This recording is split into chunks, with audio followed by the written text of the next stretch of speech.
Hello बच्चों, तो lecture number 5 में आपका बहुत बहुत स्वागत है। सॉल्यूशन चैप्टर कर रहे हैं हम लोग। और लास्ट क्लास में मैंने आपको वॉन टॉप फैक्टर के बारे में बताया था। मैंने आपको बताया था कि अगर किसी सॉल्यूट के अंदर डिसोसिएशन या फिर एसोसिएशन हो सकती है तो उस सॉल्यूट का वॉन टॉप फैक्टर आई कैसे निकालते हैं। मैंने आपको ये भी बताया था कि जब डिसोसिएशन होती है तो आई की वैल्यू 1 से ज़्यादा होती है, जब एसोसिएशन होती है तो आई की वैल्यू 1 से कम होती है। इसका मतलब ये है कि जब डिसोसिएशन होती है तो 1 मोल सॉल्यूट पानी के अंदर जाकर 1 से ज़्यादा हो जाता है। तो आई क्या रिप्रेजेंट कर रहा है कि 1 मोल सॉल्यूट पानी में जाकर कितने मोल बन जाएगा, ये मतलब होता है वॉन टॉप फैक्टर का। जैसे अगर वॉन टॉप फैक्टर एसोसिएशन का देखा जाए तो वो 1 से कम होगा। क्यों? क्योंकि जब 1 मोल सॉल्यूट को आप सॉल्वेंट में डालोगे तो वो जाकर एसोसिएट होगा और नंबर ऑफ मोल्स में कमी आ जाएगी। Do you understand this? तो एक बार फटाफट से उस चीज़ को रिवाइज करते हुए आगे बढ़ेंगे। तो जरा हम देखें डिसोसिएशन में क्या होता है। डिसोसिएशन में आई की वैल्यू 1 से ज़्यादा होती है, आई इज़ ग्रेटर देन 1। और साथ साथ एसोसिएशन को भी कंपेयर कर लेते हैं। एसोसिएशन में आई की वैल्यू 1 से कम होती है। अब आई क्या होता था? आई होता था final moles upon initial moles, है ना? यही आई होता था। इसका एक और मतलब होता था थ्योरेटिकल मोलर मास। बहुत ही इंपॉर्टेंट, थ्योरेटिकल मोलर या मॉलिक्यूलर मास जो भी आप इसको बोलते हो, अपॉन ऑब्जर्व्ड मॉलिक्यूलर मास। रट लो बेटा इसको, ठीक है? तो जब आई 1 से बड़ा है, तो इसका मतलब ये भी 1 से बड़ा है। अभी हम इसकी बात कर रहे हैं डिसोसिएशन की। तो इसका मतलब डिसोसिएशन के केस में theoretical molar mass is greater than observed molar mass. और जो हम इधर आएंगे तो इस केस में theoretical molar mass will be less than observed molar mass. ठीक है? अब आपको ये रटने की ज़रूरत नहीं है, आप तो बस याद रखो कि डिसोसिएशन में आई 1 से बड़ा होता है और एसोसिएशन में आई 1 से छोटा होता है। आई 1 से बढ़ेगा मतलब कि number of moles will increase when they go into the solvent, और यहाँ पर नंबर ऑफ मोल्स कम हो जाएंगे, इसलिए जो ऑब्जर्व्ड मोलर मास है वो बढ़ जाएगा। आप ये सोचो, आपने अगर किसी चीज़ का 1 मोल डाला और वो सॉल्वेंट में जाकर के 1 से 0.5 हो गया, ठीक है, आधा मोल रह गया, क्योंकि जुड़ गए, दो मॉलिक्यूल जुड़कर एक बना दिया उन्होंने। तो इसका मतलब ये हुआ बेटा कि आधे मोल का मास उतना ही है जितना आपने वो जो 1 मोल डाला था उसका मास है। जो 1 मोल ऊपर से डाला था उसका जो मास है और ये जो आधा मोल बन गया इसका मास बराबर है। तो अगर आपसे मैं बोलूँ इसका मोलर मास कितना हो, तो आप बोलोगे आधे मोल का मास हुआ जितना हमने डाला था। तो इसका मोलर मास डबल हो गया ना बेटा, दो मॉलिक्यूल जुड़ गए एक साथ। आप ऐसे सोच लो कि अगर 1 मॉलिक्यूल था तो मोलर मास वॉज x, अगर दो मॉलिक्यूल एक साथ जुड़ गए तो मोलर मास 2x हो जाएगा। ठीक है?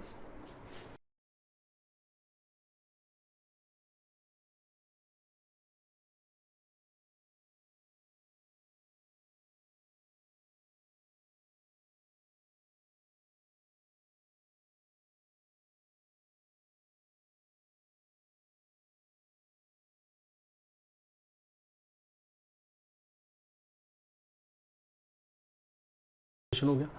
अब कुछ सॉल्यूट्स ऐसे भी होते हैं जो ना तो एसोसिएट होते हैं और ना ही सॉल्वेंट में जाकर डिसोसिएट होते हैं। ऐसे सॉल्यूट्स कौन से होते हैं बेटा? ऐसे सॉल्यूट्स होते हैं जिनको हम बोलते हैं नॉन इलेक्ट्रोलाइट्स। तो इनको जरा अपनी कॉपी में लिखें, नॉन इलेक्ट्रोलाइट्स। ठीक है? तो इसमें लिखें these solutes neither associate nor dissociate. ना तो ये टूटते हैं और ना ही आपस में जुड़ते हैं, इनको हम बोलते हैं नॉन इलेक्ट्रोलाइट्स। ये जो डिसोसिएट होते हैं ये इनको हम बोलते हैं इलेक्ट्रोलाइट्स। ठीक है? तो हम बोलेंगे non electrolytes, non electrolytes. Non electrolytes की जब बात होती है तो 3 फेवरेट हैं हमारे। यूरिया, बता चुका हूँ इनके बारे में सब कुछ, ग्लूकोज और सुक्रोज।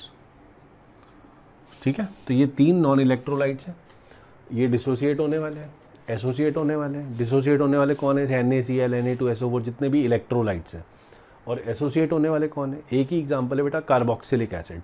या तो इस तरह का एग्जांपल हमारे पास जो अभी है वो तो एक ही है, बट आपको पेपर में और कोई एग्जांपल वो दे सकते हैं कि भाई ये एसोसिएट होता है, तो वो थ्योरी आपको बताएंगे। ये थ्योरी हमको पता नहीं होती। एसोसिएशन हमको बस इतना पता है हमारे कोर्स में कि जब भी किसी कार्बोक्सिलिक एसिड को बेंजीन में डाला जाता है, जब भी किसी कार्बोक्सिलिक एसिड को बेंजीन में डाला जाता है तो वो कार्बोक्सिलिक एसिड डाइमर बनाना शुरू कर देता है, एसोसिएट होना शुरू हो जाता है। दो दो कार्बोक्सिलिक एसिड के मॉलिक्यूल्स मिलकर के एसोसिएट होना शुरू हो जाते हैं। क्या आपको ये वाली बात क्लियर है? क्लियर है तो बेटा आगे चलते हैं। मैं आपको ज़रा रीआइट्रेट कर दूं, हमारी जो भी अभी डिस्कशन हो रही है वो सारी डिस्कशन नॉन वोलेटाइल सॉल्यूट्स के लिए है। क्या मतलब होता है नॉन वोलेटाइल सॉल्यूट्स का बेटा? वो सॉल्यूट जो वेपर नहीं बनाते, मतलब उनका अपना वेपर प्रेशर ज़ीरो होता है। तो अगर नॉन वोलेटाइल सॉल्यूट का आपने एक सॉल्यूशन बनाया तो जो ऊपर वेपर बनेंगे वो केवल और केवल किसके होंगे? They will only be of the solvent. Do you understand? तो वही हम चर्चा कर रहे हैं, नॉन वोलेटाइल सॉल्यूट, जिसके लिए मैंने आपको राउल्ट्स लॉ बताया था। क्या होता है राउल्ट्स लॉ? कि pressure of the volatile component is proportional to the mole fraction of that component. हम उसी की चर्चा आप दोबारा से देखने वाले हैं एक बार। तो उससे पहले आप जरा अपनी कॉपी में हेडिंग डालें, कॉलीगेटिव प्रॉपर्टीज। हेडिंग डालें कॉलीगेटिव प्रॉपर्टीज, जिनको हम CP बोलेंगे, ठीक है, जिनको हम डेमोक्रेटिक प्रॉपर्टीज भी बोल सकते हैं, डेमोक्रेटिक प्रॉपर्टीज, ठीक है, DP। चलो, डेमोक्रेटिक प्रॉपर्टीज इनको क्यों बोला गया है? एक्चुअली इनका नाम है कॉलीगेटिव प्रॉपर्टीज। अब ये टोटल 4 होती हैं। कितनी होती है कॉलीगेटिव प्रॉपर्टीज एक सॉल्यूशन की? 4। मैंने आपको ये बताया था लास्ट क्लास में जब हमने वॉन ऑफ फैक्टर की डिस्कशन की थी कि सॉल्यूशन की कुछ प्रॉपर्टीज ऐसी होती हैं, ध्यान से सुनना बेटा, सॉल्यूशंस की कुछ प्रॉपर्टीज ऐसी होती हैं जो किस पे डिपेंड करती हैं? जो इस चीज़ पे डिपेंड करती हैं कि सॉल्यूशन के अंदर जो सॉल्यूट डाला गया है वो कितना डाला गया है। मतलब सॉल्यूट का जो अमाउंट है, सॉल्यूट के जो मोल्स हैं, सॉल्यूट के जो टोटल नंबर ऑफ पार्टिकल्स हैं, उनके ऊपर जो प्रॉपर्टीज डिपेंड करें उनको क्या बोलते हैं? Colligative properties. अब इनको डेमोक्रेटिक क्यों बोला गया?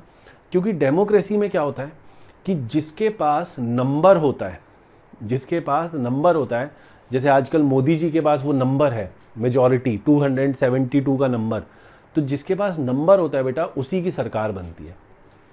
मतलब डेमोक्रेसी का मतलब होता है नंबर डिपेंडेंट गवर्नमेंट। उसी तरह से इनको डेमोक्रेटिक प्रॉपर्टीज क्यों बोला गया है? क्योंकि ये प्रॉपर्टीज सॉल्यूट के नंबर ऑफ मोल्स या फिर नंबर ऑफ पार्टिकल्स पे डिपेंड करती हैं। तो लिखें इस चीज को अपनी कॉपी में।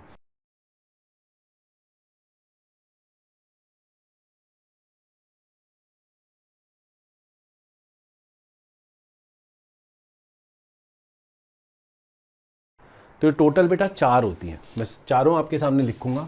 सबसे पहले लिखें अपनी कॉपी में, relative lowering of vapour pressure, relative lowering of vapour pressure, इसकी शॉर्ट फॉर्म है RLVP। सेकेंड कॉलीगेटिव प्रॉपर्टी जो है उसका नाम है एलिवेशन इन बॉइलिंग पॉइंट, उसका नाम है एलिवेशन इन बॉइलिंग पॉइंट, है ना, बॉइलिंग पॉइंट को BP बोल सकते हैं। थर्ड कॉलीगेटिव प्रॉपर्टी जो है उसका नाम है depression in freezing point, depression in freezing point, FP बोलेंगे इसको। और चौथी और आखिरी कॉलीगेटिव प्रॉपर्टी है ऑस्मोटिक प्रेशर, ऑस्मोटिक प्रेशर। अब बोल ही रहे हैं तो इसको OP बोल देंगे भाई, सबकी शॉर्ट फॉर्म बनाइए, इसकी नहीं बनाओगे तो बुरा मान जाएगा, इसकी OP बोल दिया। तो ये 4 ऐसी प्रॉपर्टीज हैं जो हमको पढ़नी है, और हमको ये भी देखना है कि these properties depend on the amount of solute और on the number of particles of solute और on the number of moles of solute. क्या आपको ये बात क्लियर है? हम एक एक प्रॉपर्टी डिटेल में पढ़ेंगे, don't worry about it, okay. चलो, तो सबसे पहली कॉलीगेटिव प्रॉपर्टी है RLVP, relative lowering in vapour pressure बहुत इंपॉर्टेंट है, बहुत क्वेश्चंस पूछे जाते हैं इसके ऊपर। मैं आपको डिटेल में समझाता हूँ क्या होता है ये जो सारी चर्चा हो रही है। अच्छा बेटा, कॉलिगेटिव प्रॉपर्टीज से पहले एक चीज़ और लिख लो, मैं आपको लिखवाना भूल गया, लिखें जरा। Colligative properties are defined, colligative properties are defined for solutions containing non volatile solute. Colligative properties are defined for solutions containing non-volatile solute। पहली बात जो मैं आपको बता चुका हूँ। दूसरी बात लिखें, colligative properties are defined only for dilute solutions। Colligative properties are defined only for dilute solutions।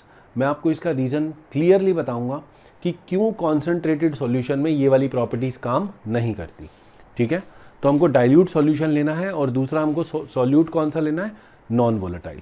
अगर बेटा मैं आपसे बोलूं कि वाटर और एल्कोहल हमने मिक्स कर दिया, ये एक सॉल्यूशन बन गया है, क्या इसके अंदर कॉलिगेटिव प्रॉपर्टीज लगेंगी? The answer is no, cross कर देना। वाई? बिकॉज बेटा इसके अंदर अगर आप मानते हो कि पानी सॉल्वेंट है और ऊपर से जो एल्कोहल डाला वो सॉल्यूट है, तो इस केस में जो सॉल्यूट है वो नॉन वोलेटाइल नहीं है, एल्कोहल तो खुद ही इवेपोरेट होता है ना। तो इसलिए वाटर प्लस एल्कोहल पे कॉलिगेटिव प्रॉपर्टीज इनवैलिड हो जाएंगी, नहीं लगेंगी। तो कैसे सॉल्यूट्स पे लगेंगी? अगर मैं पानी में यूरिया डाल दूं तो यूरिया के वेपर बनते हैं क्या? नहीं बनते। अगर मैं पानी में ग्लूकोज डाल दूं, ग्लूकोज की भाप बनेगी क्या? नहीं बनेगी। अगर मैं पानी में सुक्रोज डाल दूं, नहीं बनेगी भाप। तो इसका मतलब कि ऐसे सॉल्यूट डालो जिनके वेपर ना बन सकें। मतलब वो सॉल्यूट कैसे होने चाहिए? वो सॉल्यूट नॉन वोलेटाइल होने चाहिए। नॉन वोलेटाइल का मतलब सॉलिड होने चाहिए, सॉलिड होने चाहिए। लिक्विड सॉल्यूट नहीं काम करेगा, क्योंकि लिक्विड तो हमेशा वोलेटाइल होगा। लिक्विड के वेपर तो बनेंगे ही बनेंगे, चाहे ज़्यादा बने चाहे कम बने, वो एक अलग बात है। तो लिक्विड्स आर ऑलवेज वोलेटाइल, ये सब लिख सकते हो आप जो मैं बोल रहा हूँ। Liquids are always volatile and hence colligative properties are useful when the solute is solid. Solid solute के लिए होती हैं ये प्रॉपर्टीज, ध्यान देना जरा क्या होती हैं। RLVP, relative lowering of vapour pressure. देखें जरा क्या होता है। अगर मैं आपसे बोलूं कि ये प्योर सॉल्वेंट था, प्योर सॉल्वेंट था जिसका नाम A है, सॉल्वेंट को हम फेवरेट A अक्षर से डिनोट करते हैं। मैंने अब क्या करा, इसके अंदर थोड़ा सा सॉल्यूट डाल दिया, तो ये बन गया सॉल्यूशन, ये बन गया सॉल्यूशन। अब सॉल्यूशन जब बन गया तो आपको तो पता ही है कि वेपर प्रेशर विल चेंज। यहाँ पे जो वेपर प्रेशर था वो था P0A। यहाँ पे जो वेपर प्रेशर था वो कितना था? P0A। यहाँ पे जो वेपर प्रेशर है उसको मैं लिख देता हूँ P, उसको मैं केवल P लिख देता हूँ। केवल कितना लिख देता हूँ? P। अब इस P0A में और इस P में कौन ज़्यादा है? Very good, very simple question for all of you smart guys. Yes, please tell me. Of course you are right, ये P कम है और ये P0A ज़्यादा है। कई बुक्स में बेटा इसको PA भी लिखा होता है, लेकिन मैं PA इसलिए नहीं लिख रहा कि कंफ्यूजन होगा, दोनों जगह PA नॉट से पहचानना पड़ेगा। P का मतलब total pressure of the solution. अब ध्यान दे जरा, राउल्ट नाम के एक साइंटिस्ट ने हमको बता रखा है कि ये जो P होगा ये केवल और केवल वोलेटाइल कंपोनेंट की वजह से होगा, और ये जो P होगा it will be proportional to the mole fraction of the volatile component. Volatile component कौन सा है? A सॉल्यूट है, सॉरी A सॉल्वेंट है और B सॉल्यूट है। तो P जो होगा it will be proportional to mole fraction of A। ये कौन सा लॉ है? तो हम लिख देते हैं using Raoult law, using Raoult's law. अब मैंने आपको बता रखा है यहाँ पे कांस्टेंट ऑफ प्रोपोर्शनैलिटी निकालने का या लगाने का क्या फंडा है? P0A XA। समझ में आया? तो कांस्टेंट ऑफ प्रोपोर्शनैलिटी ये लगाया गया। क्यों लगाया गया? अगर XA को 1 रखेंगे तो P की वैल्यू P0A आनी चाहिए, ये लॉजिक यूज करते हुए लगाया गया। तो नया प्रेशर पता लग गया, पुराना प्रेशर पता है। तो एक टर्म आती है lowering in vapour pressure, lowering in vapour pressure. तो वेपर प्रेशर में कितनी कमी आई है ना। जैसे ही सॉल्यूट डाला तो अचानक से वेपर प्रेशर यहाँ पर कुछ था, यहाँ पर कुछ और हो गया, तो यहाँ पे ज़्यादा था, यहाँ पे कम हो गया। तो सवाल ये है कि कितना कम हुआ, तो उसको बोलते हैं लोअरिंग इन वेपर प्रेशर, जिसको हम बोलेंगे LVP। कितना हुआ बेटा, P0A minus P, P0A minus P. P0A minus P को ऐसे लिखूँ क्या, P0A माइनस P0A XA। अच्छा, ये सॉल्यूशन बाइनरी सॉल्यूशन है। बाइनरी सॉल्यूशन एक ऐसा सॉल्यूशन होता है जिसमें केवल 2 कंपोनेंट्स होते हैं। तो जब बाइनरी सॉल्यूशन है तो उनकी मोल फ्रैक्शंस का सम क्या होगा, मतलब काई ए, इसको x नहीं बोलते, इसको काई बोलते हैं, chi A plus chi B will be equal to 1। तो यहाँ से अगर मैं देखूँ तो this is coming out to P0A common 1 minus chi A. ध्यान देना, ये P के बराबर आ गया, सॉरी ये LVP के बराबर आ गया। तो LVP जो है it is equal to P0A into ये क्या है बेटा, काई बी। ये काई बी है, क्यों, क्योंकि काई ए प्लस काई बी दोनों कंपोनेंट का जो मोल फ्रैक्शन है उसका सम 1 के बराबर होता है। अगर 3 कंपोनेंट का सॉल्यूशन होता तो chi A plus chi B plus chi C would have been equal to 1, लेकिन हम जो पढ़ रहे हैं it is only for binary solution. ध्यान से देखना, LVP आ गया, LVP क्या है लिखो यहाँ पे, P माइनस या P0A माइनस P।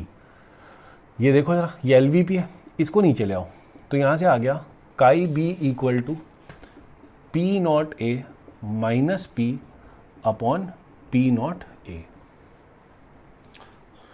ये जो राइट में टर्म लिखी हुई है ना बेटा, ये क्या है, it is the change in vapour pressure divided by original vapour pressure. लिखो इसको अपनी कॉपी में, change in vapour pressure upon original vapour pressure, इसको बोलते हैं RLVP। क्या बोलते हैं इसको, RLVP। RLVP का क्या मतलब है, relative lowering in vapour pressure. आप खुद सोचो, ये चीज RLVP है, ध्यान से देखना जरा, RLVP। और यहां से क्या निकल के आ रहा है कि RLVP जो है relative lowering in vapor pressure when you add solute is equal to the mole fraction of the solute। लिखो जरा इस रूल को अपनी कॉपी में, लास्ट में लिखो, according to Raoult's law for non-volatile solute comma the RLVP, पूरा लिखना स्कूल में अगर वो बोलेगा, RLVP is equal to the mole fraction of solute। RLVP is equal to the mole fraction of solute। Now please pay attention, ये जो RLVP है it is equal to mole fraction of solute. Bracket में ये भी लिख लेना that it is only valid for binary solutions. It is only valid for binary solutions. ये केवल और केवल बाइनरी सॉल्यूशन की बात हो रही है, इसमें 2 ही कंपोनेंट, एक सॉल्यूट और एक सॉल्वेंट, और उसमें से भी सॉल्यूट तो उड़ नहीं सकता। सॉल्यूट कैसा है, नॉन वोलेटाइल, तो उड़ कौन सकता है, केवल और केवल सॉल्वेंट। ये वाली चीज़ है। चलो अब देखो जरा, ये मोल फ्रैक्शन ऑफ बी क्या है बेटा, शुरू में कॉन्सेंट्रेशन टर्म्स इसीलिए पढ़ाई थी आपको क्योंकि अब उनका यूज आना है। मोल फ्रैक्शन ऑफ बी का मतलब है मोल fraction of solute. Mole fraction of solute लिख लो जरा इसको अपनी कॉपी में, मोल फ्रैक्शन ऑफ सॉल्यूट। तो मोल फ्रैक्शन ऑफ सॉल्यूट होता है moles of solute upon moles of solvent plus moles of solute. तो ये वाली लेफ्ट में जो चीज़ है वो इसके बराबर दे रखी है। इसको देखो जरा, ये किसके बराबर है, P0A minus P upon P0A। अब देखो होता क्या बेटा, कई बार क्वेश्चन में अगर मैं देखूँ number of moles of solute, इसको मैं अलग से लिखता हूँ यहाँ पे NB, क्या होगा ये, it will be the given mass of solute upon molar mass of solute. Yes और नो, ये वाली टर्म ऊपर भी है और ये वाली टर्म नीचे भी है। तो होगा क्या, क्वेश्चन में आपको वो ये सब डेटा वेटा देगा और वो आपसे मोलर मास ऑफ बी पूछेगा, मोलर मास ऑफ सॉल्यूट पूछेगा आपसे। बहुत बार क्वेश्चन आता है NCERT में भी और JEE में भी पूछा गया है। He will ask you molar mass of solute. तो the problem you will face is कि मोलर मास ऑफ सॉल्यूट यहाँ इस टर्म में भी आएगा और इसमें भी आएगा, और सॉल्व करने में आपकी बैंड बच जाएगी। सॉल्व करने में आपकी बैंड बच जाएगी। बोलो मेरे साथ जरा, क्या बच जाएगी, बैंड बच जाएगी। Very good. तो इसको बदलना जरूरी है, इसको थोड़ा ऐसे फॉर्म में ले आते हैं कि हमारी ज़िंदगी थोड़ी आसान हो जाए। ठीक है, लेट्स सी कैसे करेंगे।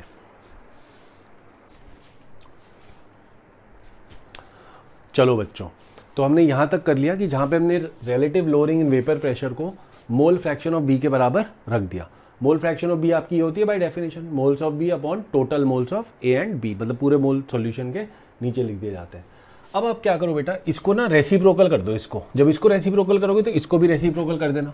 तो इसको ऐसे लिखो, P not A upon P not A minus P is equal to, इसको भी रेसिप्रोकल करके लिख दो, N A plus N B upon N B, ऐसे लिखो, बड़ा अच्छा हो जाएगा। भी देखना, यहाँ लिखो -1, यहाँ भी लिखो -1, लेफ्ट राइट में आप एक ही बात कर रहे हो, कोई दिक्कत वाली बात नहीं है। एलसीएम ले लो, एलसीएम आ गया P not A minus P, ऊपर आ गया पी नॉट ए तो एज इट इज़ ये वाला माइनस, माइनस करोगे तो इसके नीचे तो 1 है, तो यहाँ से क्या आएगा, P not A minus P is equal to, LCM ले लो, एलसीएम यहाँ पे आएगा एन बी, यहाँ पे आएगा N A plus N B minus N B cut गया।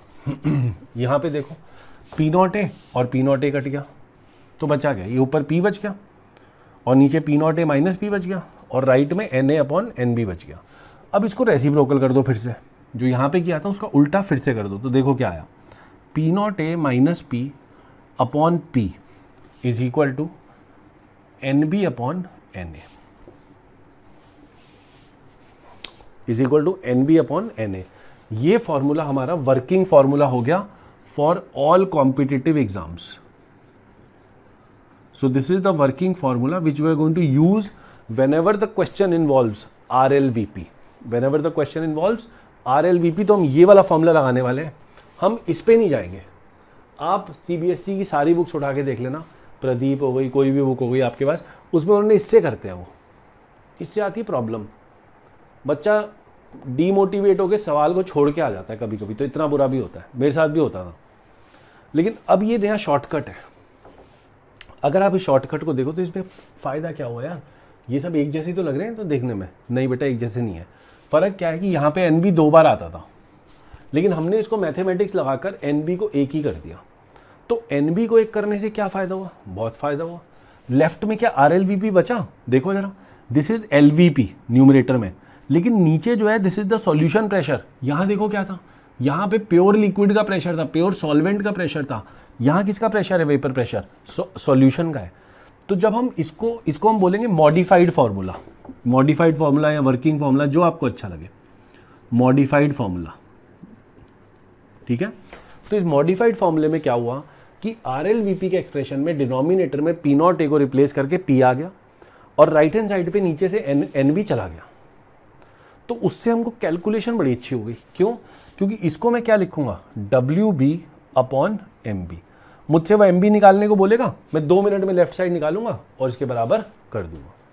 It will become very very easy. Do you understand? तो इसके ऊपर मैं आपको कुछ क्वेश्चंस कराना चाहूंगा, ठीक है।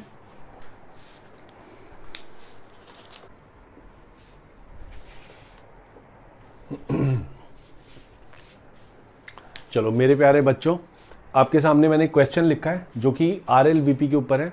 अगर आप इस क्वेश्चन को अच्छे से अटेम्प्ट कर पाते हो, मैं आपको भी टाइम देता हूँ, आप प्लीज़ का स्क्रीनशॉट लें, वीडियो को पॉज कर दें और इसको अटेम्प्ट करें। अगर आप इस क्वेश्चन को कर पाते हो तो I can assure you, JEE में आए हुए ऑलमोस्ट हर क्वेश्चन को आप अटेम्प्ट कर पाओगे, ऑलमोस्ट मतलब 80%, ठीक है।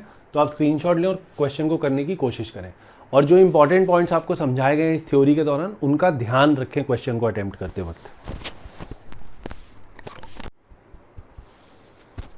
Okay guys, so did you attempt this question? Yes, very good. Now let's see. अब इस क्वेश्चन में आपको सिंपल चीज़ें पूछिए। सबसे पहले तो उसने बोल दिया वेपर प्रेशर ऑफ वाटर इतना दे रखा है 300 mmHg।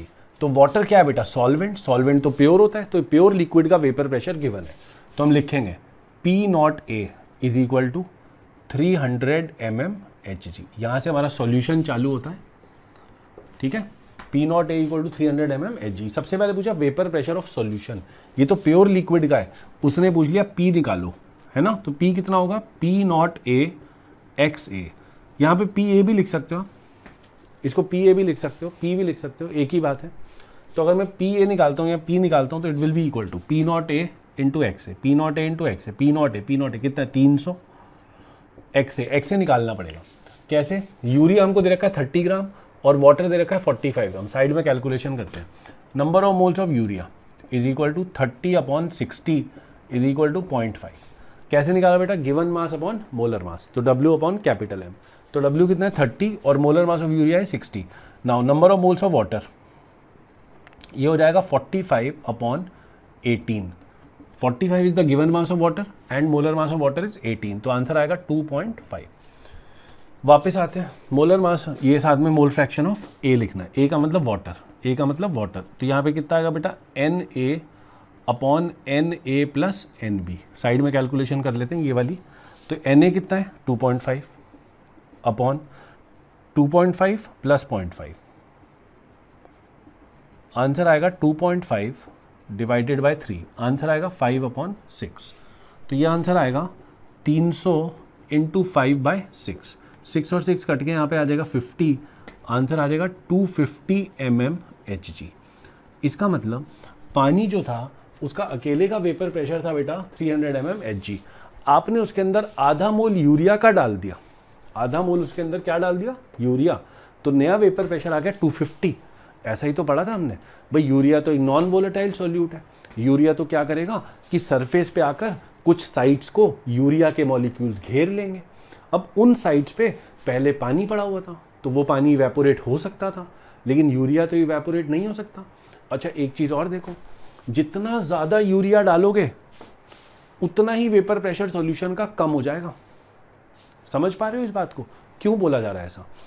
बेटा जितना यूरिया डालोगे उतनी ही ज़्यादा सरफेस के ऊपर जो साइट्स हैं, साइट्स मतलब जहाँ पे मॉलिक्यूल आके रह सकते हैं, उनमें से ज़्यादा साइट्स यूरिया घेरना शुरू कर देगा। अगर यूरिया का अमाउंट सॉल्यूशन में बढ़ेगा तो जब यूरिया की कॉन्सेंट्रेशन बढ़ेगी तो मान लो ऊपर सरफेस पे 100 साइट्स हैं, 100 मॉलिक्यूल्स कैन बी एडजस्टेड।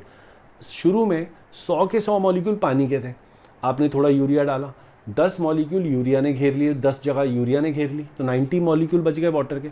आपने अगर उतना यूरिया और डाल दिया तो बेटा 80 साइट्स पानी के पास हो जाएंगी और 20 साइट्स यूरिया के पास हो जाएंगी। अब जो इवेपोरेशन होनी है, जो वेपर बनने हैं, वो 20 में से तो बनने नहीं है। क्यों? क्योंकि urea is a non volatile solute. तो यहाँ पर हम जो भी कॉन्सेप्ट लगा रहे हैं वो सिर्फ किसके लिए लगा रहे हैं? नॉन वोलेटाइल सॉल्यूट के लिए लगा रहे हैं। सेकेंड पार्ट पे आते हैं। क्या पूछा? LVP। LVP तो सिंपल होता है। क्या होता है? LVP होता है बेटा pressure of the pure liquid minus pressure of the solution. तो ये हो जाएगा pressure of pure liquid minus pressure of solution. तो ये हो जाएगा 300 minus 250 is equal to 50 mmHg। ठीक है, फोर्थ पार्ट। थर्ड पार्ट पे आते हैं। थर्ड पार्ट में निकालना है RLVP। RLVP होता है P0A माइनस PA, मतलब difference of pressure of pure liquid and the solution divided by P0A। यही तो डेफिनेशन है RLVP, चेक कर लो। So this will be equal to 300 minus 250 upon 300, answer आएगा 50/300, आंसर आएगा 1/6। तो 1/6 आंसर आया। इसका मतलब कि जो मोल फ्रैक्शन है सॉल्यूट की, ये आपका जो आया बेटा, ये आया x ऑफ b। तो mole fraction of solute is equal to 1/6। वो तो हम वैसे भी निकाल सकते हैं ना बेटा।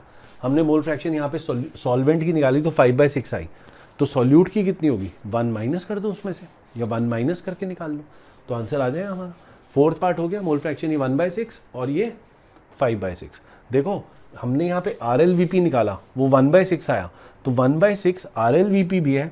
और क्योंकि RLVP mole fraction of solute के बराबर होता है, इसीलिए हमने सीधा 1/6 इसको भी बोल दिया। So this is 1/6 and this is 5/6। ये हमने कैलकुलेट करा और ये सीधा RLVP को देख के बोल दिया। अगर मुझे ये पता लग जाता तो सीधा 1 में से माइनस करके भी इसको निकाला जा सकता था। लास्ट पार्ट में आएंगे, मोलैलिटी निकालना है।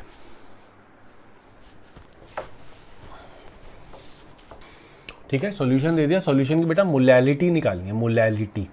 मोलैलिटी निकालने के दो फॉर्मूले, दो तरीके हैं। एक है XB/XA इंटू 1000/MA। ये तो डायरेक्ट फॉर्मूला है। मैंने आपको बोला ये फॉर्मूला रिकमेंडेड है। जब भी आपको मोल फ्रैक्शन दे रखी हो या मोल फ्रैक्शन आपने निकाल लियो और मोलैलिटी निकालनी हो, तो आप सीधा इस फॉर्मूले का इस्तेमाल कर सकते हो। But this is only valid for binary solutions, और हमारे कोर्स में 99% क्वेश्चंस बाइनरी पे आएंगे। देखो CBSE बोर्ड में तो 100%, 100% क्वेश्चंस आपके बाइनरी पे आएंगे, लेकिन कंपटीशन में भी मोस्टली क्वेश्चन बाइनरी पे आते हैं, इसलिए फॉर्मूला चल जाता है। देखो जरा, mole fraction of B, solute की mole fraction 1/6 divided by mole fraction of solvent 5/6 into 1000 divided by molar mass of A मतलब सॉल्वेंट मतलब पानी मतलब 18, ये 6 से 6 क्या 1/5, 5 से ये कट के 200 हो गया।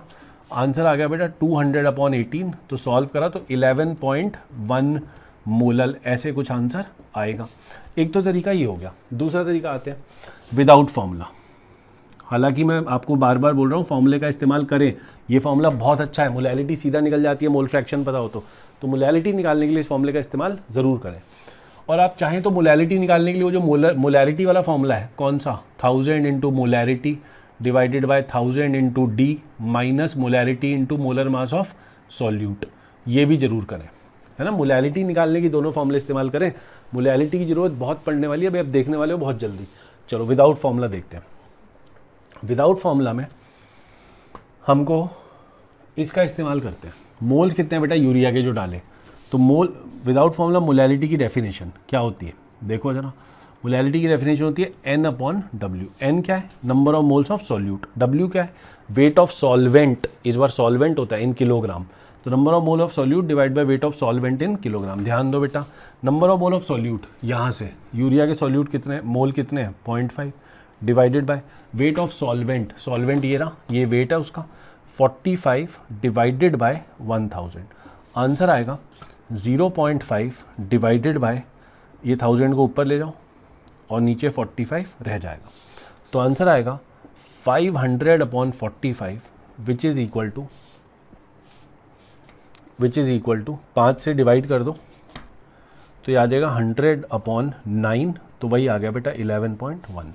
तो आपकी मर्जी है, जैसा आपको कन्वीनियंट हो। मेरा सजेशन फिर से है ना, हालांकि आप बोलोगे बार बार बोल रहा हूँ, ये वाला यूज़ करो, ठीक है। मोल फ्रैक्शन दे रखी हो तो ये यूज़ करो, और अगर मोलैरिटी दे रखी हो तो इसको इस्तेमाल करो। मोलैलिटी बहुत इंपॉर्टेंट है हमारे लिए, ठीक है। एक क्वेश्चन और देखते हैं।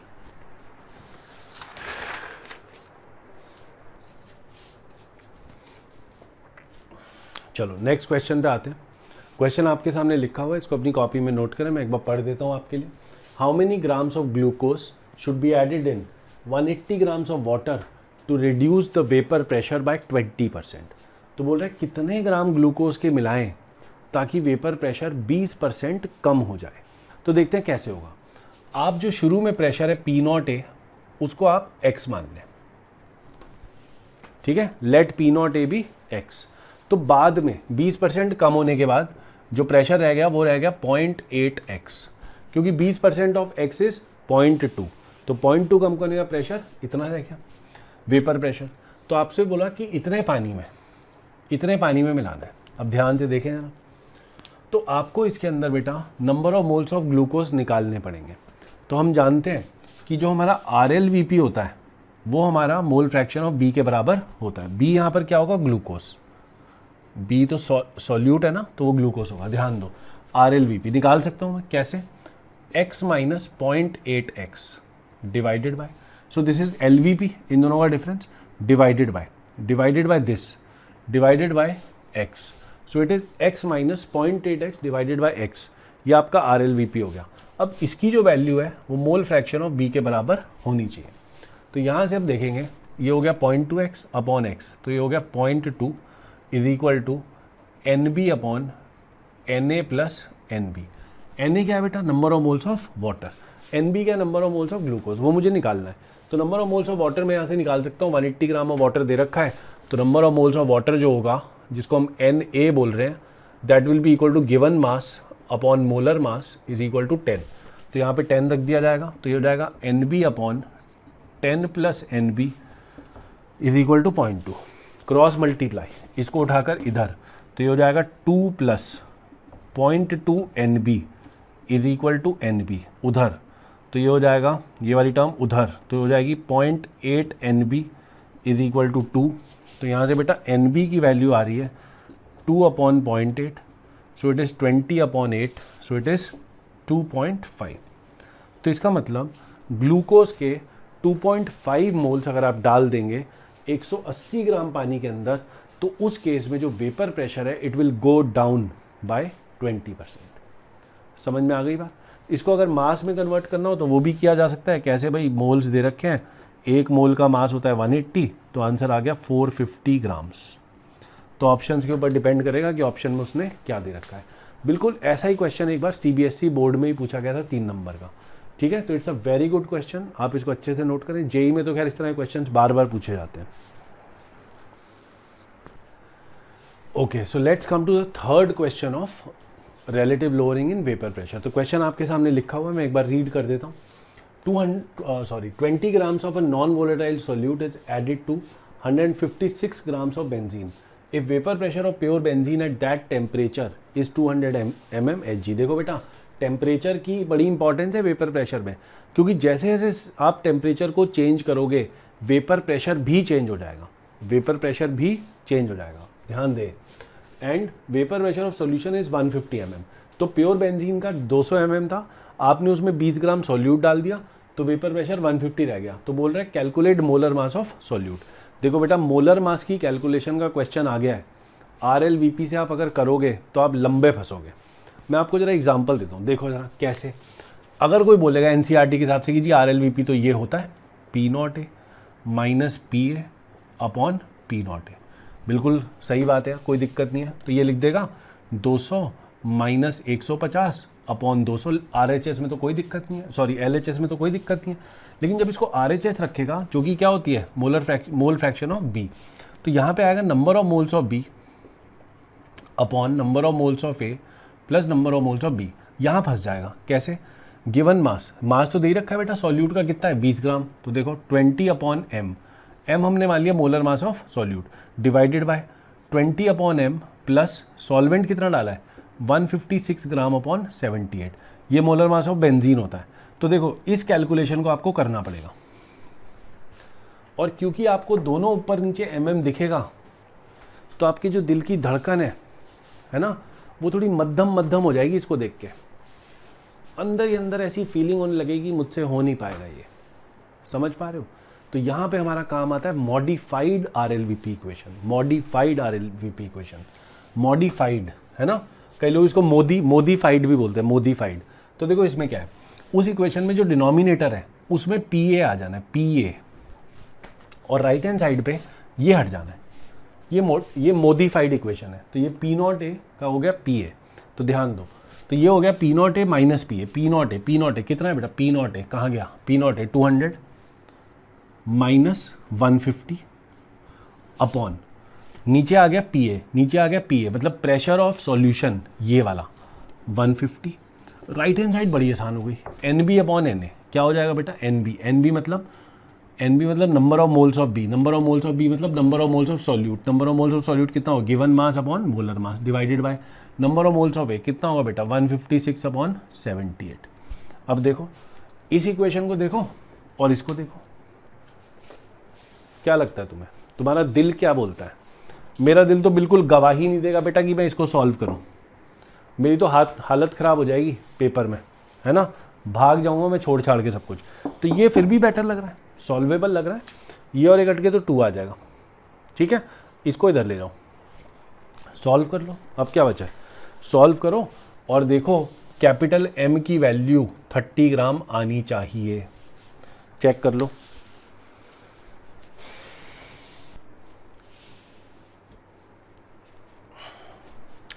चलो बेटा, लास्ट क्वेश्चन, RLVP का last question for the time being. Question में बोला है 30 grams of a non volatile solute is added to 360 gram of water at 100 degree Celsius. If vapour pressure of solution is 570 mm Hg, then calculate molar mass of solute. अब देखो एक problem आ गई इस question में, पढ़ो, सोचो, 2 minute pause कर दो, सोचो and then come back, let's see. तो इसके अंदर प्रॉब्लम ये आ गई कि उन्होंने वेपर प्रेशर ऑफ सॉल्यूशन तो दे दिया, लेकिन ओरिजिनल पानी का वेपर प्रेशर नहीं दिया। लेकिन अच्छी बात क्या है कि टेम्परेचर दे दिया 100 डिग्री सेल्सियस। तो बेटा 100 डिग्री सेल्सियस पे आप सब जानते हो, मैं भी जानता हूँ कि पानी बॉयल होता है ना। बॉइलिंग के बारे में मैं आपको अगली क्लास में डिटेल में समझाऊंगा। बॉइलिंग में ये होता है कि अगर सॉल्यूशन का या लिक्विड का जो वेपर्स का प्रेशर है, अगर वो एटमॉस्फेयर के प्रेशर के बराबर हो जाए, ध्यान से सुनना, एक प्रेशर है बेटा जो यहाँ पे सरफेस पे वेपर बन रहे हैं ऐसे ऐसे, तो they are trying to pressurize themselves into the atmosphere, and there is an atmosphere from the top which is trying to prevent those particles from coming out of the surface। तो दोनों में लड़ाई चल रही है, किस में, यहाँ से जो वेपर निकल रहा है और यहाँ से जो एटमॉस्फेयर ऊपर से दबाने की कोशिश कर रहा है। तो वेपर निकल रहा है, एटमॉस्फेयर दबाने की कोशिश कर रहा है। एटमॉस्फेयर जो प्रेशर लगाता है, अगर उतना ही प्रेशर नीचे से वेपर भी लगाना शुरू कर दे और वेपर बोले तेरी ऐसी कम तैसी, मैं तो निकलूंगा बाहर और मैं पूरा निकलूंगा, डू यू अंडरस्टैंड? तो उस केस में हम बोलेंगे कि भैया लिक्विड जो है ना, अब एक तरह से अपना संयम खो चुका है और दे दबादब हर तरफ से मॉलिक्यूल जो है वो निकल के एटमॉस्फेयर में जाना शुरू हो जाते हैं। इसी फिनोमिना को बॉइलिंग कहते हैं। तो बेसिकली बॉइलिंग क्या होता है कि जिसके अंदर या जब वेपर का जो प्रेशर है, लिक्विड में से जो वेपर निकल रहे हैं उनका जो प्रेशर है, अगर वो एटमॉस्फेरिक प्रेशर के बराबर हो जाए, तो इसका मतलब कि 100 डिग्री सेल्सियस पे जो पानी के वेपर निकल रहे थे उनका जो प्रेशर था वो एटमॉस्फेरिक प्रेशर के बराबर था, यानी 760 mm of Hg। Atmospheric pressure कितना होता है? 760 mm Hg होता है। तो ध्यान दो, क्वेश्चन को दोबारा समझते हैं। यहाँ पे पानी था, water, this water was at 100 degree Celsius. तो इसके यहाँ पे जो वेपर का प्रेशर होगा वो है बेटा, वो प्रेशर है एटमॉस्फेरिक प्रेशर के बराबर। तभी तो बोल रहे हैं वाटर बॉयल कर रहा है। देखो जरा, to water at 100 degree Celsius, 100 degree Celsius का बॉइलिंग पॉइंट होता है, हमको पता है। तो हमको पता है वाटर बॉयल कर रहा है यहाँ पे। तो वाटर बॉयल तभी करेगा जब उसका वेपर प्रेशर एटमॉस्फेरिक प्रेशर जो बाहर से लग रहा है उसके बराबर हो जाएगा। तो इसका मतलब प्योर वाटर का जो वेपर प्रेशर है एट 100 डिग्री सेल्सियस, ध्यान देना, इसको वाटर लिख लेते हैं। तो P not of water at 100 degree Celsius is equal to 760 mm Hg। Note करो इसको। तो पानी का जो पी नॉट है 100 डिग्री सेल्सियस पर, वो एटमॉस्फेरिक प्रेशर जो कि 760 mm Hg है उसके बराबर है। ये नॉलेज क्वेश्चन हमसे चाहता है कि हमें पता हो, है ना। और जैसे जैसे आप अभी इस चैप्टर में हम आगे बढ़ेंगे, मैं आपको बॉइलिंग के बारे में और बताऊंगा, तो ये नॉलेज बड़ी नॉर्मल नॉलेज है, शायद आपको पहले से भी पता है कि बॉइलिंग क्या होती है। नाउ पी नॉट पता लग गया अपनी नॉलेज से। पी ए दे रखा है, जो सॉल्यूशन का पी ए है दैट इज गिवन, कितना दे रखा है बेटा? वो दे रखा है 570 mm Hg। नॉर्मल सी बात है, नॉन वोलेटाइल सॉल्यूट डाला है तो वेपर प्रेशर जो है वो 760 से 570 रह गया। तो कितना डिक्रीज हुआ, कितना लोअर हुआ? तो LVP निकाल लेते हैं। LVP कितना आएगा? या छोड़ो LVP, हमें तो क्या करना है, हमें तो मोलर मास निकालना है। मैंने आपको बता दिया मोलर मास के क्वेश्चंस में मोडिफाइड इक्वेशन लगानी है, यानी कि इक्वेशन होगी P not A minus P A. नीचे अगर नॉर्मल इक्वेशन होती तो बेटा नीचे P नॉट ए आता है, लेकिन मॉडिफाइड इक्वेशन में नीचे पी ए आता है। इज इक्वल टू ध्यान देना जरा, राइट में NB अपॉन NA आता है, यही तो मॉडिफाइड इक्वेशन है। तो P not A 760 minus 570 upon PA 570 is equal to NB मतलब कितना मास दिया? 30 upon molar mass divided by NA कितना है? 360 ग्राम पानी, तो 360 अपॉन 18। सॉल्व करेंगे, कट गया कितना आ गया बेटा? 20 इधर चला गया, तो ये आ गया 30 अपॉन 20 m। कट गया आंसर आ गया, राइट में आ गया 3/2m। इधर आ गया 190/570 यानी 1/3, है ना। थोड़ा करो इनका जरा, तो m आ गया, m को इधर ले आए, 3 को उधर ले गए, तो m इधर आ गया। तो m is equal to 3 × 3/2, answer आ गया 4.5 ग्राम। यही आंसर है। ये क्वेश्चन बेटा जेई में पूछा गया, ठीक है। तो it's a very important question. सारे क्वेश्चंस को रिवाइज करें, NCERT की बुक उठाएं, उसके अंदर जहाँ पर RLVP का कॉन्सेप्ट है उसको पढ़ें, उससे रिलेटेड सॉल्व एग्जाम्पल दे रखा है तो उसको सॉल्व करें। एक्सरसाइजेज में जाएं, आपको जहाँ पर भी RLVP के ऊपर क्वेश्चन दिखता है या वेपर प्रेशर के ऊपर क्वेश्चन दिखता है उसको सॉल्व करें। RLVP के कॉन्सेप्ट में एक छोटी चीज़ बची है, इसमें हम वांट ऑफ फैक्टर का इस्तेमाल कर सकते हैं। तो मैं वांट ऑफ फैक्टर का इस्तेमाल आपको नेक्स्ट क्लास में बताऊंगा in the 6th class of this chapter. So thank you so much for watching and I am sure you are liking these videos. हम बहुत कुछ अच्छे से सीख रहे हैं इन वीडियोज़ के अंदर। अगर आपको ये वीडियोज़ पसंद आते हैं तो प्लीज़ बेटा अपने फ्रेंड्स के साथ इनको ज़रूर शेयर करें और चैनल को सब्सक्राइब करें अगर नहीं करा है तो। And thank you so much again, see you.